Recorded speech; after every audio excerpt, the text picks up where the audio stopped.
Hello, હું ચંદ્રિકા રાજપૂત શ્રી ગોપીનાથ કિચનમાં આપનું સ્વાગત કરું છું. આજે આપણે બનાવીશું વઘારેલી ખીચડી.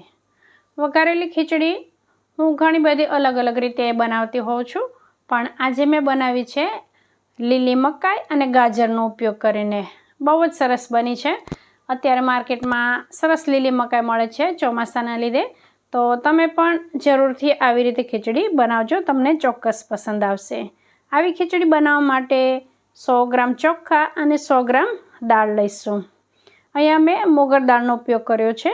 આને છોડા વગરની મગદાળ પણ કહેતા હોય છે. હવે આને આપણે મિક્સ કરી અને ધોઈ લઈશું અને પછી આમાં 1 ગ્લાસ પાણી નાખી અને રહેવા દઈશું.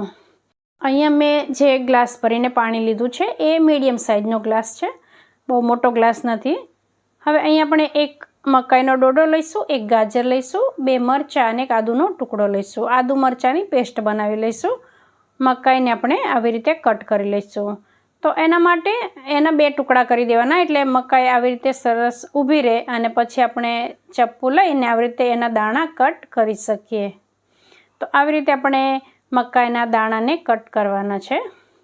પહેલાં હું ખીચડી બનાવતી ત્યારે આખા દાણા કાઢી અને ખીચડી બનાવતી, પણ આજે મને એવું થયું કે આવી રીતે કટ કરી દઉં અને ખીચડીમાં આવી રીતે કટ કરેલા દાણા સારી રીતે મિક્સ પણ થઈ જશે. અને 1 ગાજર હતું એ પણ મેં છાલ કાઢીને સમારી લીધું છે.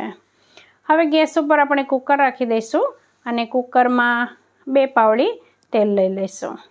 તેલ ગરમ થાય એટલે રાઈ જીરું એડ કરી દઈશું.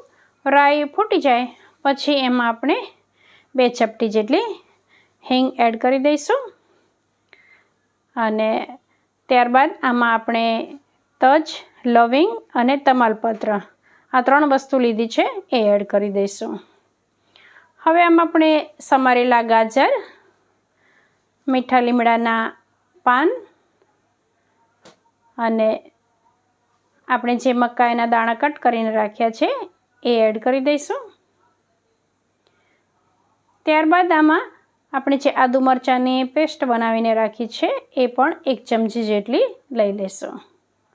હવે આ બધું આપણે થોડીવાર માટે સાંતળી લઈશું અને ત્યારબાદ આમાં આપણે બધા મસાલા એડ કરી દઈશું. તો આમાં સૌથી પહેલાં આપણે સ્વાદ પ્રમાણે મીઠું ઉમેરી દઈશું. આમાં આપણે મીઠું ઉમેરીશું એ આખી ખીચડીના ભાગનું ઉમેરવાનું છે, એટલે એ પ્રમાણે આપણે મીઠું લઈ લઈશું. અને અડધી ચમચી હળદર લઈશું, 1 ચમચી મરચું પાવડર લઈશું, 1 ચમચી ધાણા જીરું પાવડર લઈશું અને 1 ચમચી મેં વઘારેલી ખીચડીનો જે સ્પેશિયલ મસાલો આવે એ પણ ઉમેર્યો છે, પણ એ તમને બતાવવાનું રહી ગયું છે. હવે આ બધું આપણે મિક્સ કરી લઈશું. આપણા મસાલા બળી ના જાય એનું આપણે ધ્યાન રાખીશું. ત્યારબાદ આમાં આપણે જે ખીચડી પલાળીને રાખી હતી એ ઉમેરી દઈશું અને હવે આને આપણે મિક્સ કરી લઈશું. અહીંયા મેં બીજા કોઈ શાકભાજીનો ઉપયોગ નથી કર્યો, પણ જો તમને પસંદ હોય તો બીજા શાકભાજીનો પણ તમે આનો ઉપયોગ કરી શકો છો. હવે આમાં ફરી હું 2 ગ્લાસ પાણી લઈ લઈશ, એટલે ટોટલ મેં 3 ગ્લાસ પાણીનો ઉપયોગ કર્યો છે. હવે આને મિક્સ કરી લઈશું. હવે આપણે ગેસની ફ્લેમ હાઈ કરી દઈશું અને આ ઉકળવા લાગે પછી આપણે એનું ઢાંકણ બંધ કરીશું. એ પહેલાં આપણે 1 ચમચી માખણ અથવા 2 ચમચી ચોખ્ખું ઘી ઉમેરી દઈશું. સમારેલા લીલા ધાણા ઉમેરી દઈશું. હવે આ પણ આપણે મિક્સ કરી લઈશું. હવે આપણે ગેસની ફ્લેમ હાઈ રાખીશું એટલે જલ્દીથી ઉકળવા લાગે.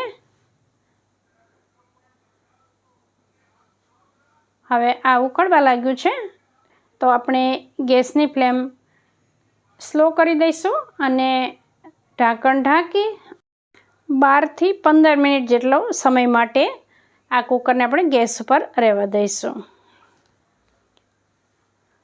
હવે આપણું કુકર ઠંડુ થઈ ગયું છે તો આપણે એને ખોલી લઈએ. તો અહીંયા આપણી ખીચડી તૈયાર થઈ ગઈ છે. અને જો તમારે આ ખીચડીને છૂટી રાખવી હોય તો પાણી થોડું ઓછું ઉમેરવાનું. હવે આને આપણે સર્વ કરીશું. તો જો સરસ મજાની આપણી ખીચડી તૈયાર થઈ ગઈ છે. તો એને આપણે સર્વ કરી લઈએ. ખીચડીમાં આપણે લીલી મકાઈના દાણાનો ઉપયોગ કરીને બનાવીએ ને એટલે ખીચડી ખરેખર ખૂબ જ સ્વાદિષ્ટ લાગે છે. તમે ના નાખતા હોય મકાઈના દાણાનો ઉપયોગ ના કરતા હોય તો જરૂરથી કરજો, બહુ જ સરસ લાગશે. ઉપર હું થોડા ધાણા સ્પ્રિંકલ કરી દઉં અને એની સાથે ખાવા માટે મેં પાપડ અને ઘીમાં વઘારેલી સરસ મજાની કઢી તૈયાર કરી લીધી છે. હવે આની ઉપર હું થોડી આ સેવ પણ આવી રીતે ભાંગીને ભભરાવી દઈશ. હવે અહીંયા આપણી સરસ મજાની ખીચડી તૈયાર થઈ ગઈ છે. જો તમને મારી આ ખીચડી બનાવવાની રીત ગમી હોય તો વિડીયોને લાઈક જરૂરથી કરજો. ફરી મળીશું આપણે નવી રેસીપી સાથે.